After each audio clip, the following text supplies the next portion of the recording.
Hey guys, welcome to your channel, Maths are Us. In this video, we are talking about compound interest in finance maths. In previous learning, we covered how can we get compound interest from the simple interest. Later, I can compare the simple interest and the compound interest if you like. Part 1. Formula explained. That's the compound interest formula we have learned before. And in this video, we are going to cover the full version of compound interest formula. Let's check out. It looks like this. That's the full version of compound interest formula. That was the simple version we have learned before. Firstly, let's have a look PV.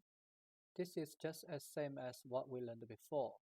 This is present value, or in the other words, that's original money you put in your investment, or you loaned from the bank or whatever. This is the original amount of your capital, of your money. FV is also as same as the one we learned before. That's future value, or in the other words, that's total amount of money you get from the investment after a certain period of time length. The small letter I is also the one we learned before. That's annual interest rate. It's not half months, it's not months, it's not quarterly. It must be annual.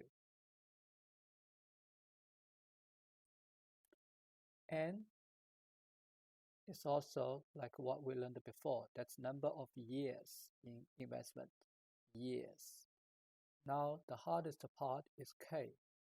The K means number of time interest is compound per fraction of year. What is the time fraction of the year? Time and the year fraction means whatever the time is, maybe a month, a quarter, a week, every day. We need to convert this time to year. For example, how can we convert 1 month to a year?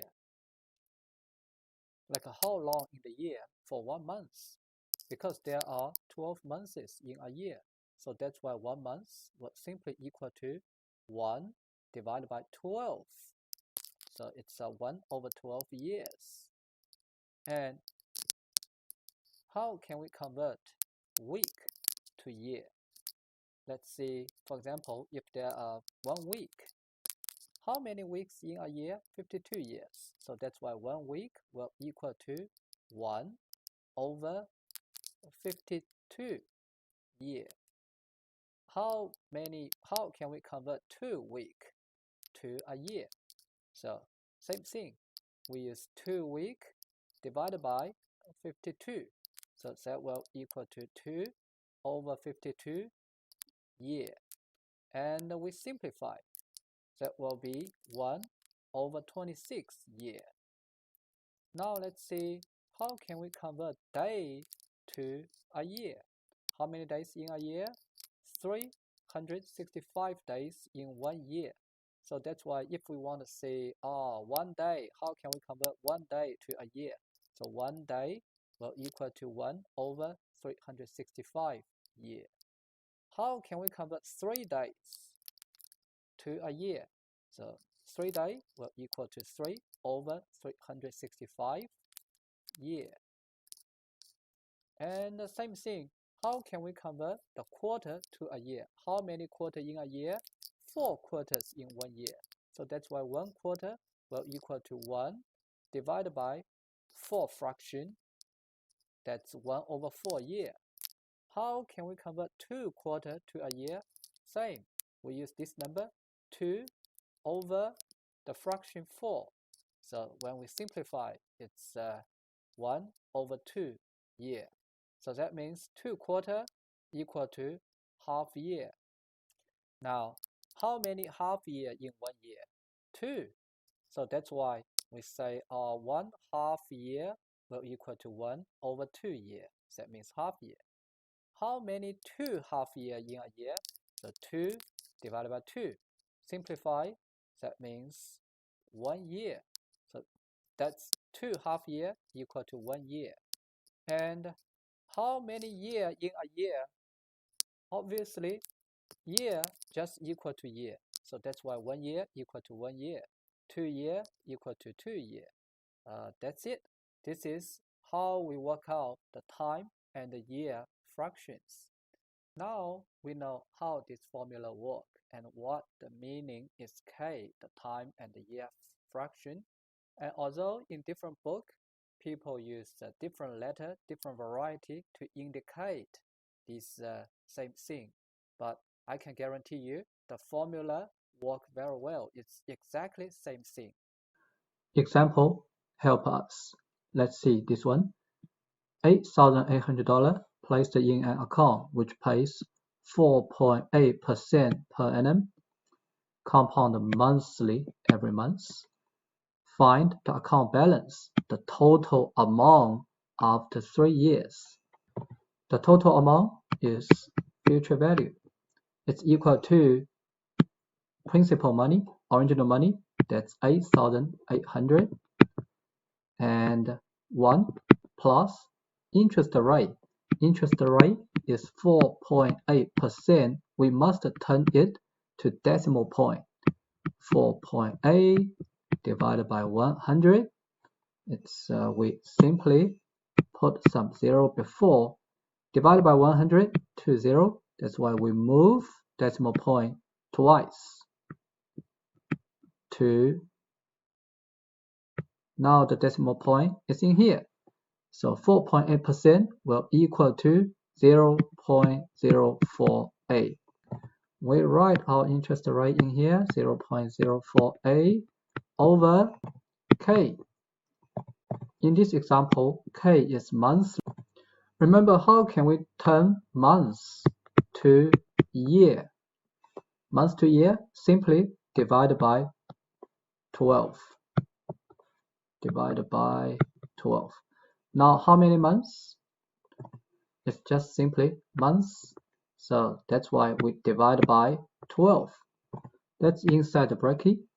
Now, because K equal to 12, K is the fraction of year. Months turn to year. The fraction is 12. So divide by 12. And in the power exponent, it's 12 because K times N. K is 12. What is N? N is year. How many year? 3 year. So we simply time 3. 0.048 divided by 12 is 0.004. And for their power, 12 times 3 is 36. Plus 1 is 1.004. Now, be careful. We must do this part first before we time 8,800 because that's bad math. The math. Follow the operation rule. And this part equal to this. And we time 8,800. It equal to 10,160.6 cents. Of course, you can put everything in your calculator in one go. But why I do it step by step? Because I want to explain to you in detail. That's the example explained how we find the total amount, or in the other words, future value. Let's see another formula, total interest. In the other words, it's your profit, or how much you earn, or how much you lose. That's just simply equal to your future amount minus, take away your present or original amount of money you put in this account. Let's see how can we use this formula in this same example. What is the total interest or what is the total profit you get from your investment? So we just use future value. What is your future value? That one. So 10,100.0. Take away your present value. That's your original amount of investment. That's $8,800. That's what we get. That's your total interest you earned from your investment.